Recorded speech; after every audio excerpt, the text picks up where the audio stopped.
আসসালামু আলাইকুম। আশা করি সবাই ভালো আছেন। আপনাদের উদ্দেশ্যে আমি একটু ছাদ বাগানে আসলাম আপনাদেরকে দেখানোর জন্য। এটা একটা নয়নতারা ফুল। আসলে এই ফুলের এই গাছের যত্ন নিতে হয় না, এটা মাটি পচে মাটি থেকে এই গাছটা জন্ম হয়। এই গাছটা রোপণ করা খুবই সহজ।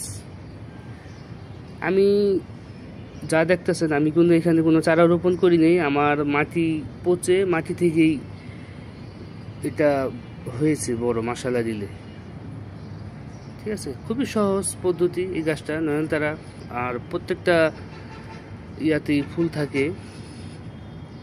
আর এটা একটা বীজ হবে, এখন গাছটা ছোট তো, ওই বীজ হবে একটু লম্বা লম্বা ডান্ডির মতন, এখনো হয় নাই।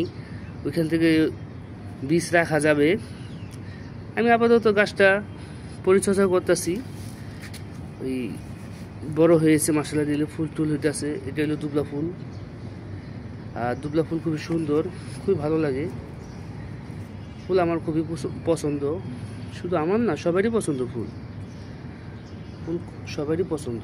আর পুরা রানী গোলাপি ম্যাজেন্ডা, খুবই সুন্দর দেখতে। এই যে দেখছেন, খুবই সুন্দর, ভালো লাগে দেখতে। ভালো লাগার জিনিস একটা। ফুল তো এমনি সুন্দর লাগে। দুবলা ফুল খুবই সুন্দর, দেখানোর চেষ্টা করলাম আমি নয়নতারা। আসলে এটা সবাই বলতে পারবেন, ওই মাটি থেকে এটা বের হয়ে যায়। এটা জীবন হলো মাটি থেকে, মাটি পচে মাটি থেকে হয়। আর মাশাআল্লাহ দিলে সব কটা গাছেই ফুল হয়ে বসে, তারপর কলি আছে, প্রত্যেকটা গাছেই থাকে। দেখছেন, আসলে একটা সৌন্দর্য আলাদা, খুবই ভালো লাগে।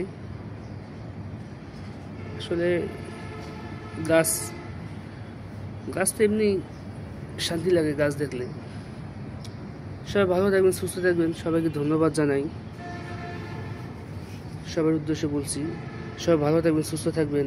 আসসালামু আলাইকুম।